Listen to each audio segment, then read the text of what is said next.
nandangnya jangan semangat ram. Ya iya. Selendang biru hamong enaki ati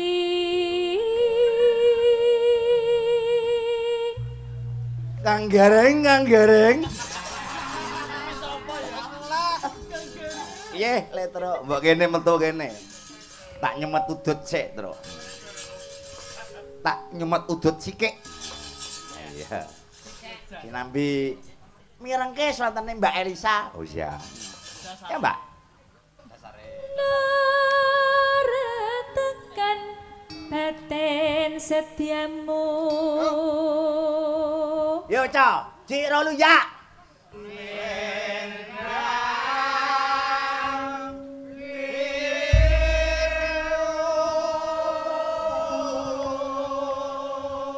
Kau nggak metu sisa lah iya no.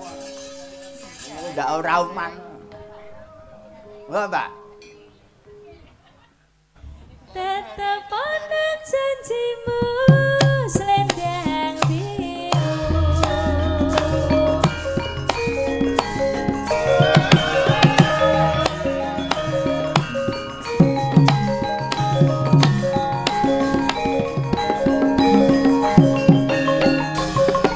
Or.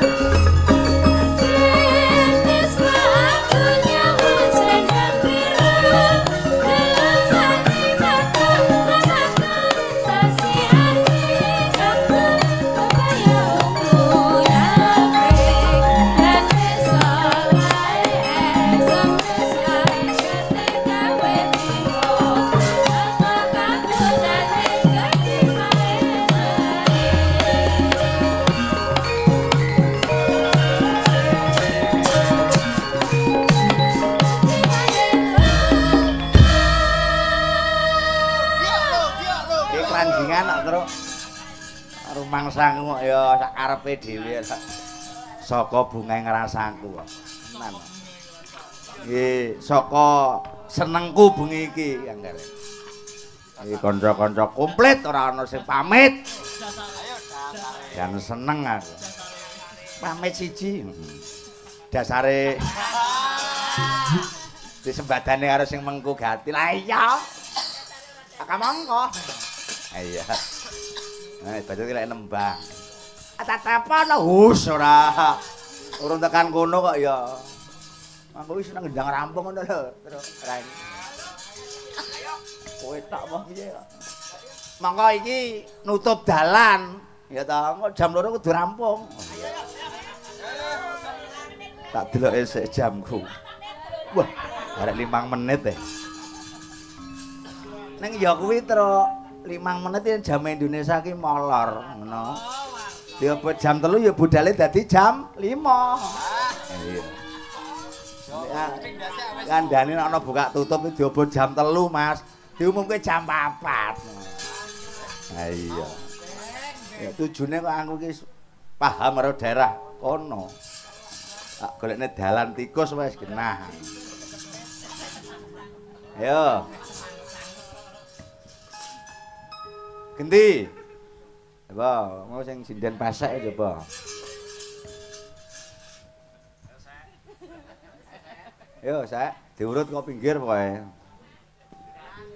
Nah, iki nyamene isih akeh sing nonton. Mas aku biasane blurone entek lho, Jan. Kok isih wae. Dasare. Ayo dasare seneng budaya. Do seneng nonton terus ning nanggape iki lho sing arang-arang. Oh iya. Ya mbok menawa kok. Mengko seremo didhawuhi karo yaine Mas Agus. Ki yen nanggap wayang kuwi sak paket karo pengajian. Dalange ya iki, kiyaine ya iki, sone ya iki. Oh iya. Yo nembang en. Ora mung lirik wae. Kesengsem karo dalange ning bagus dhewe apa? Mbah, kowe ora percaya. Wah, tajak nyindan mrene ora gelem diulehke ngono ora. Terus jenengan lho ampun fitnah ngoten niku. Kok fitnah piye to? Kok iso lho njenengan ngejak kula nyinden mriki mboten purun mantuk wonten. Lho kasunyatane kan ngono. Lha lha piye lek mantuk kunci motorku mbok delikne. Oh iya. Kuwi lho kelakuane bapakmu ngono kuwi ya. Lah kunciku ya mbok emut to. Kunci apa? Kunci apa? Kunci rumah tangga bahagia. Ya sayang, nembang sayang. Lah cintaku.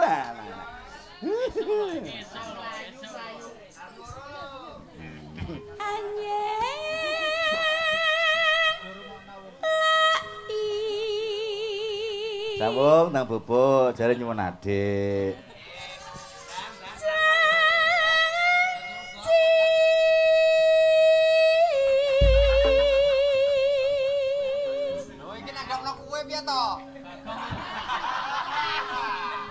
Aku ki anggere gareng ora ana biaya siji ki lemes ya. Nah iya, aku tahu 17-an ning kene mangkat wong-wong tok. Iki sejarah kanggoku. Ha iya. Iki mangkat wong-wong tok ning ngendhangi Mas Manto kae. Wah iya jalan. Ha iya. Heeh, iya. Selendang biru. Kang, piye? Ingat sing asli teko mundur. Brau. Tak raup sih aku ya, Tru. Heeh. Ya. Selendang biru hamung ngenaki hati. Oi, ya. Iki apa tak turuti kok rada masaku. Heeh. Kenal kok. Bagonge kaget lho bagonge. Aku ya lek ngendang iki ora mangkat iki wah sedih kae aku.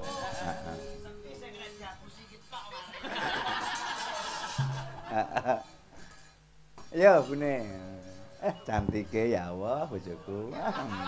Tumpah lho, tak bandero karo Lisa. Wah adoh. Sumpah ya Lisa. Loro karo kok ngono to? Ya Allah kudu tak suwek-suwek raiku. Kok suwek-suwek raiku. Aku mulai Ambak akeh wanita sing ayu, sing manis, ning ora ana sing ngalahke ayumu, Cahayu. Ya ini ngegombal. Nggih.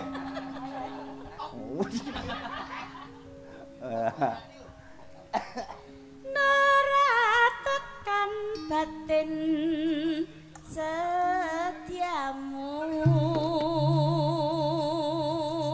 Yo jawab bareng, yo Ji rok lu ya.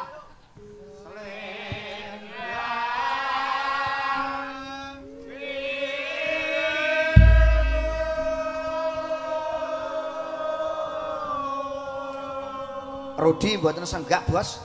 Aku krungu senggak kok. Mosok Senggak kok. Kowe wae sing serik apa kok anu kok. Yo Rudi senggak ya Rut. Ngaku wae krungu kok. Terus kowe budek kok. senggak, Bos, alon. Mas Gareng. Dalam Lagi iki lho peniti gamelan melu senggak. apa ya? Tenan nih lho, jasa loro iso melu senggak ya. Weh. Ayo, layak lak terang iki mau. Oh iya. Matur nuwun. Elok tenan biasane peniti gamelan bubuk lho. Biasane. Kok yo melek lho. Dalange sapa sik sing dalang sapa sik ngono lho. Ora kok perkara kuwi. Lah apa? Pengen ngerti Bagong kuwi diajar karo ning enong kuwi. Iya. Heeh. Iya. Iya. Nora tekan batin setiamu. Lu tak baleni. Baleni meneh ya. Ora masalah ya. Masalah iki medhewe Medhewe kok Bos. kok ae. Jarene kon baleni. Lah, mbiyen iki- senggak. No, iki bibit kawit. Aku ajar dalangi ning punden kono. Nggih. Ngawane Pak Tasrif nalika semono. Sing dawuh ya Pak Imam. Pak Imam iki. Tenan niku. Aku roh kok. Heh. Ha kuwi tenan kuwi. Heeh, zaman semono. Yo, senggake nah saiki khusus Mas Bagong. Ayo, Gong. Ayo, Ayo, Gong. Gong. Khusus Merga. meniti sik lagi aku. Oh, kowe ngetes peniti. Lho, kandhane. Iya, coba kaya ngapa? Tak turuti Gong panjalukmu. Mbok menawa iki panjaluk kang pungkasan, kula tak turuti kang dadi panyuwunmu, Dik Bagong. Hup, seketop kok pungkasan ku piye, Bos? Lho, tegese kan bar iki arep mudhun terus nang Kalimantan. Sing ngomong sapa lanceng, aku rung susu mudun kok. Lah apa? Moh aku dalang iki kok ngantek jam 4. Yo. Waduh. Tenan lho. Kowe keri pesawat aku aja salahke. Alah. Heeh. Tanggapan wis bendina lek koyo kurang duit. Wah, mlepuh men kuwi lho. Lah wong kancamu ki main dingil mbok tinggal rene iki. Aku melok grup iki wis. Oh ngono. Iya. Masih larang kono wis milih kene ae aku. Mergo luwih slow ning kene. Iya. Ayo kene. Ayo. Selendang. Ayo. Bismillahirrahmanirrahim. Allahumma barik lana fi ma. Heeh. Yo, selendang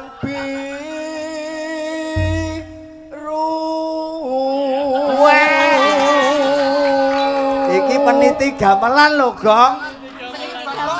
Lha ngopo? Nggo tas iki. Wis sangone. Iku tase sapa?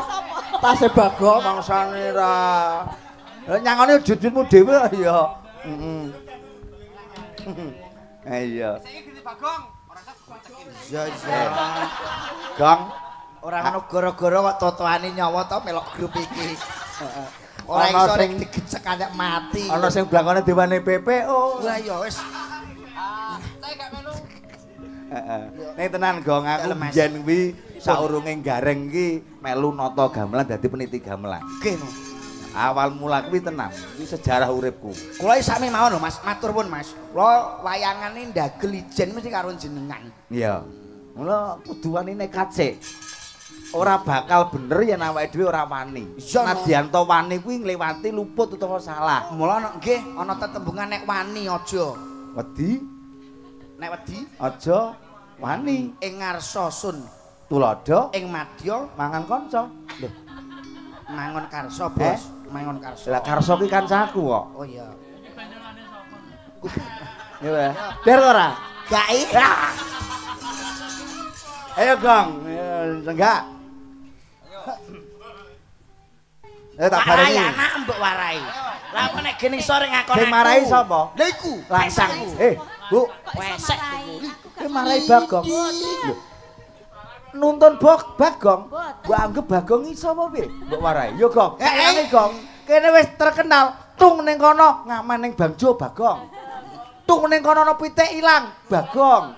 Brang lor ana perawan meteng Bagong. Brang kidul ana randa tuwek meteng. Lho, gak kondang apa piye? Iso ngandani mantu mbok ora bias. Ngapik lho, delok mantu. Wong kedawung. Sik balenono. Sapa jenenge? Piye? Kedawung. Oleh gawe jeneng iki, Dik. Buburi jeneng Abang Putih. Kedawung dengkul manjlok ngono. Jenenge sinten? Kok kedawung jare? Lah, Oh, Pak, kedung. Gak Eh, mau. sawung. Oh ya, lah panjenengan muni mang wong aku yo kudu kedawung ngono kok. Ah, basak kupingmu ora. Selendang biru. Senjakane. Piye Mas Bos? Selendang biru. Ngono. Selendang biru. Sle. Dingane sing genah. Bareng. Yo. Yo. Dingane, Pak. Ayo, Nah, sik Pak. wong tanu ae gathuke nah iki nek wong telu ra wong loro ra kompak. Ayo. Antarane mantu karo maratuwa iki kudu. Wis. Mbah, kon sewu, Mbah. Wis. Aku nak ngarepe wis Lah kok maratuwane gak iso berkituk aku. maratuwane muni asu iki jane garap wong. Kon sewu lho Mbak Cange. Niki nostalgia kula. Saestu. Piye? Kula iku nderekke wayang kulit jaman iki Mbah Kakung niki nek kirang langkung yuswane niku pinten Mbah nika Mbah? 20 ya Mbah ya. Wis kenal mbah-mbah niki kula. Heeh. Jaman nika apa Mbah kae krawitane jenenge Siksa Laras nggih Mbah. Jaman nika. Ya Ripto Laras. Sekso laras. Lah ra tau ditukokne mangan bose dadi siksa ngono. Sekso laras. Lah nggih. Tambah. Ngene iki lho aku seneng. Gong, lagi iki lho, Gong. Apa? Mbah Kung iki oleh berkahi aku. Heeh. Misuh iki lagi bengi iki, Gong. Sohib kalih kula. Oh lah. Kanca lho nggih Mbah nggih. Mbah menik asu iki ngene. Yuswane pinten panjenenganipun? Asu kuwi ana werdine. Werdinipun apa? Ahli swarga. Matur Coba suwun, to. Mbah. Nggih. Watake asu. Nuwun sewu lho iki. Apa Bu Iki Ibu? jero. Saya iki metu neh kok. Bakso. Oh, es teler ki seneng kula. Neh. Jek jumblek Iki mau lho. iki mau apa es teler? Es teler. Aku abakne banyu kuntai. Oke, Bu. Banyu aqua, Bu nggih. Yo, yo. Yo, yo kok yo. Bali yang mau, Gong. Cih, Ya toh. iki urung bae urung senggak. Ahli swarga. Gampang Mas enggak. Iki manut kadiwasanku lho ya. Nggih. Kewan asu kae yen diopeni umpamane Nggih. aku duwe asu. Aku duwe asu. Aku makane asu. Asune aja nduti aku, Bos. Iki umpama. Umpama nek aku duwe asu. Wis aku jek kire. Mone asu. Sampeyan iki nek umpama sampean asu niki haram napa halal? Haram napa halal? Ya. Nek dipangan daginge. Dipangan daginge. Heeh. Manut tatataning agama kuwi karam. Haram. Nek pitik Pitik halal. haram, Bos. Kok iso? Kok sampean ora tau lah nek pitik iku dibeli apa ditabrak truk? Nek ditabrak truk sampean masak niku jenenge haram. Oh, Ora ngono. tau ngaji melok Yai Agus kok iku kok. Oh iya iya. Bali nang mau, Gong. Kewan asu yen diopani mesti bendoro. Ya toh? Nggih. Mesti bendoro. Eling karo sapa sing mangani. Ngono. Dadi aja kaya wong kadang-kadang menungso kuwi wis diwenehi apik tur becik lali marang sing maringi. Lah niku lho, Bos. Nah. Sing angel wong ngoten niku. Lah iya. Didone dalane bareng ngerti malah lali karo bibit kawin. Lah kuwi aja. Rungokne kowe iki, rungokne ya Surya. Lah ngopo kok Surya mbok? Lagek melok campur sari kembang sore bosmu main kok mbok batalne. Ya ra. Iki tulodo iki. Ya ora kaya mangkono, Gong. Kabeh iki nonton sikon. Wah ning Ya senggakmu mau piye? Senggakmu selendang. Mbah kadung ngastomik. Ayo Mas, wonten lu. Nggih, Mbah. Yo. Yo. Hitungi. Ya hitungi. Siji, Sik, loro. Sing hitungi putune sik. Nah, hitungi anu wong sawung. Nah, iki nyuwun sewu ya anu Lik. Waduh, ceblok. Ayo. Hitungan oleh. Hitungi. Ji, ro lu. Ora sambung kei romo kok.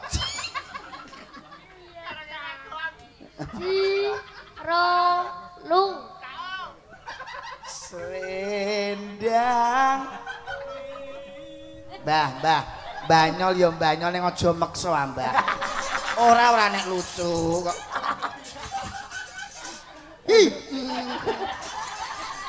Nggih. Sak ngertiku dagelan sing melu aku sing wani ya gorong wetok, Gong. Lho, tenan ku. kanca kula niki nyuwun sewu, kula nderekke mbah-mbah niki Ripto Laras nggih, Mbah. Iya. Jaman Pak Klowor.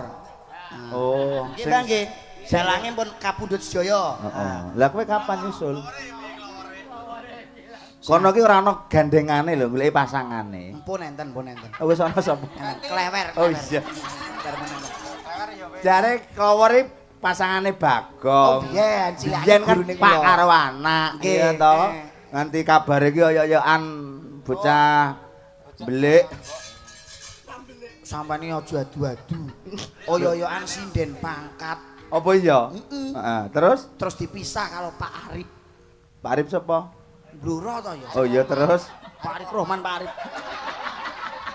Ngawur iki Arif Bupati kuwi Pak Arif Rohman lho. Kemeruh wong iki model. Iya. Wah niki ayo diterusne. Heeh. Hitungi anu.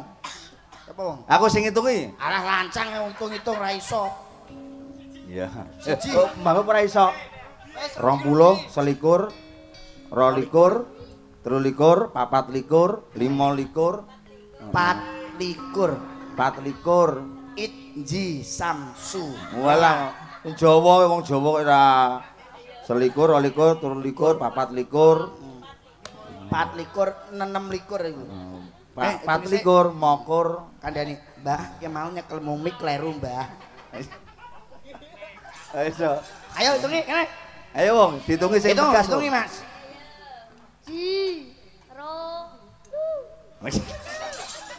Go, Mbah. Yuk. Selendang biru. Bener. Pancen sing bener ya iki. Wes. Dilanjut. Yo tatapan janjimu selendang biru.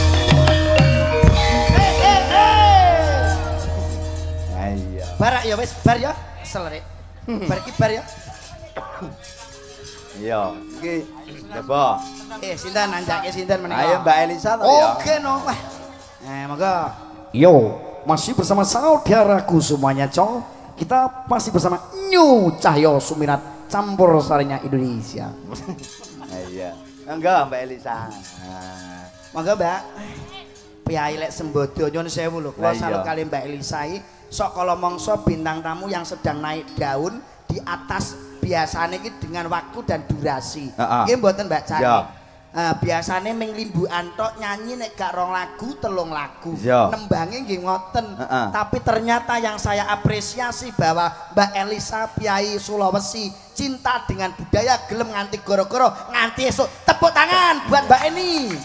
Kok Mbak Eli piye to? Mbak ini. Maksudnya Mbak Eni iki linggahe jejer karo Mbak Elisa. Oh iya. Aku teko kene ya mergo Mbak ini kok. Oh iya, matur sembah nuwun Mbak Elisa mah. Nah, cek. Ayo, mikir rada anu Mas. Pripun Mbak Elisa, Mas Tani kanca-kanca, bapak-bapak, adik-adik kula ingkang dalu punika sik semangate kados ngaten. Elok banget Mas. Ternyata ya niki sanggar yang maksudnya gilir gumanti ada terus carane cah nom-nom kok wis dadi wong. Dadi wong iki maune. Oh iya, maksudnya maune iki tuyul. Lah iki terus bar kowe iki muncul ndak itu maune iki ora ngerti apa-apa. Iki Bluro itu sekarang tuh punya Cahyo Sumirat. Cahyo itu Sumirat. apa wae campur sari ya kanca-kanca iki ya nyengguyung. Nah niku lho sing toprak ya nyengguyung, wayang kulit tanpa adik-adikku kabeh nyuwun sewu, Mbak. Seni wayang kulit terutama penabuh yoga iki mesti bakal punah. Nah niku. Mula Mas Nur iki ben iki wis gelem ning Bluro. Nggih. Seneng karo kuwi. Kuwi iki sapa cetakno? Iki lho, si Bocil terus si Bocil. Akhirnya alhamdulillah entuk hidayah gawe sanggar muga-muga Mas Nur tansah rena penggalipun ngelmunipun dicucup-cucup karo Caca iki. Nggih niku. Pokoknya nampun kesel-kesel langgene Kok nggegulang. kesel-kesel iki malah kosel-kosel ora. Kesel-kesel iki nek wong nggon aku ape pecat nyawa. Kosel-kosel ngoten. Aja kesel anggone mulang, anggone apa ya menyemangati anak-anak generasi-generasi berikut. Betul. Mula wingi lho nyuwun sewu Mbak Elisa, Hari Guru kowe kok ora posting fotone Mas Nur. Banget kowe. Bangeten yo. Bangeten kowe. Mas aja keduwuren, aku iki ora guru. Nah, Bloko mawon aku iki ora guru.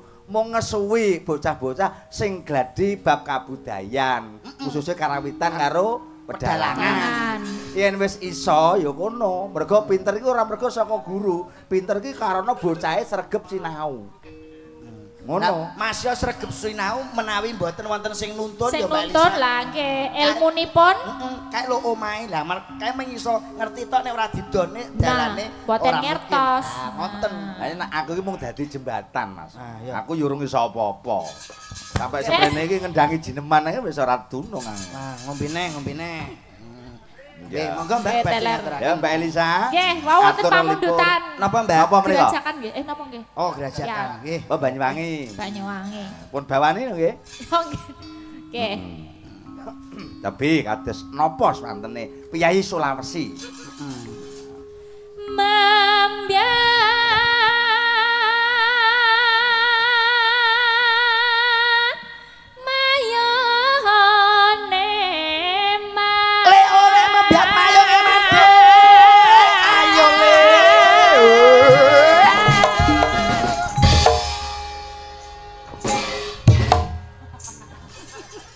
Kowe nek ketoke nyambut gawe ra semangat ora melok grup iki ra apa-apa. Sapa kuwi? Tukang beduk iki lho. Tukang beduk. Sapa? Gondrong rambutmu kocluk pikirmu.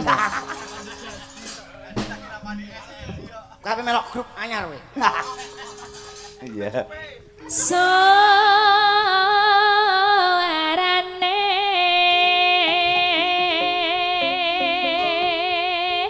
gending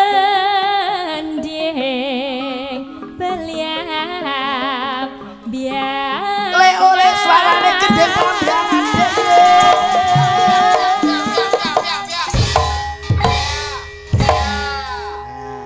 Mbak Elisa, enak ini ya. ini sudah ada peraturan. Peraturannya? Undang-undang Perdup Weh, apa Apa, Mas? undang-undang? Perdalangan umum. Oh, perdalangan umum. Pokoknya aku lek mumbul kok ora ditabuhi raine tak corek karo iki. Oh iya iya iya. Oh, iya. iya. Sapa kok sing nabuh kliwat upama kok saron Ora tembung pas.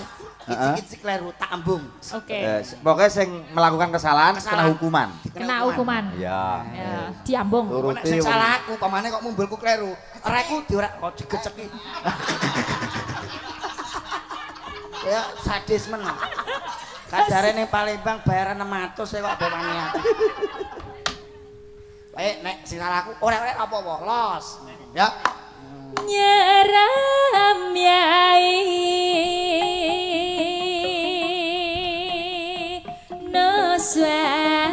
noswan tara Ole manus mantara de.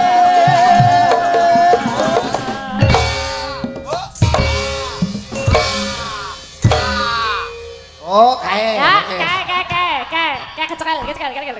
Sapa? Sing luput sapa? Lo melayu. Lo melayu. Ya wis kono ora apa-apa, sak kecanda ya. Gak Iya. apa-apa. Pokoknya sing kleru lho ya perjanjian lho ya. Ya, pokoknya sing kleru keluwen apa anu di hukum. Dihukum. Hukum. Kecuali anu Mbak iki gak wani aku dosa kok. Sing sepuh ora Sing kena sepuh, mboten, Mbak? walat. Walat. Ya, Mbak. Pianyu wangi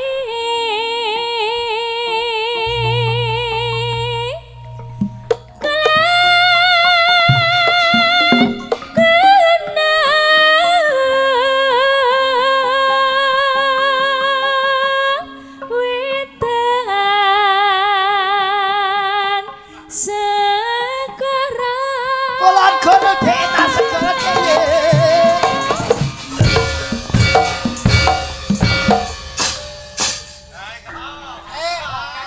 Kakean. Kakean niku Sing kakean. salah sapa? Sing salah sampean. Sing mancal Bagong ki. Oh iya iya. Oh, lah ya Bagong. Ayo, ndang. Bagong Karo salah. bapake Bagong. Kata bapakne. Sing mancali Bagong berarti Bagong digecek. Yo. Ya, Bagong salah. Sing salah ki Bagong. Punjul. Iki mau tak kaya kono kok, malah ngeprak-prak. Nah, Kan sing anu kan Mancal bagong keprak. wayang ora bagong asli. Justru sing asli iki. Mani ye. Iki wayang apa? Wayang kulit. Lah, kowe wayang wong apa kulit? Wong Sing asli kulit. kulit. Lah iya. Arep bukan janjan wayang ini anakku mang. Sing ngongkon sapa? Lah mang kowe. Lah karek kono aku ora mong WA. Piye? Pamlete Bagong iki aku ora ngono. Aku ora ngongkon kowe dandan Bagong ya. Ayo. Lah kudune kono iki sesisih Warta, sesisih Bagong. Iya. Yo, es kene. Grup telek. larlan. Luar gunung Betan Segara. Kita lalas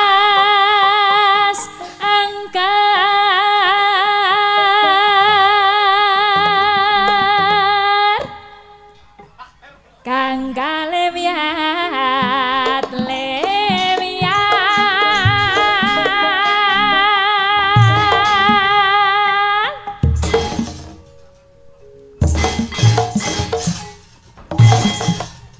Tenan Mas apik. Apik. Nah, soal lagi apik, Mbak. Kelakuannya sih rada apik. Sapa? Bagong nih. Heeh. Rasane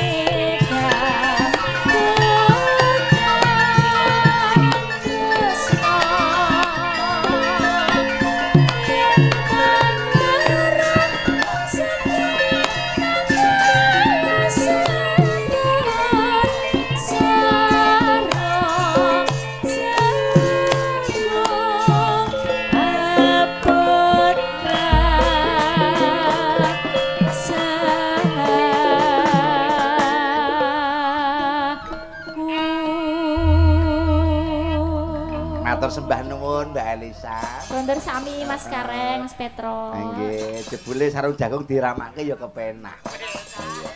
Mas Bagong, Yawu. nah, sampun dungkap anggenipun atur suka parisuka. Leres. Kok menawi kathah lepat nyuwun agunging samudra pangaksami. Sami-sami Mas Gareng, Mas Nggih. Petro, kula bilang anggenipun kala wau seneng-seneng kirang renani penggalih saha raosipun Bapak Imam Santoso kalian Mbak Sri Lestari. Kula tansah nyadong duka ingkang kathah ingkang wigatos mugi-mugi sabibaripun ngawontenaken gelar ringgit wacucal sedalu natas Pak Imam Santoso tansah dipun paringi rejeki ingkang kathah tur barokah. Amin. Panjang yuswa kuat momong anak putu Mbak Sri Lestari dipun paringi sehat walafiat anggenipun pados sandang papan saha pangan.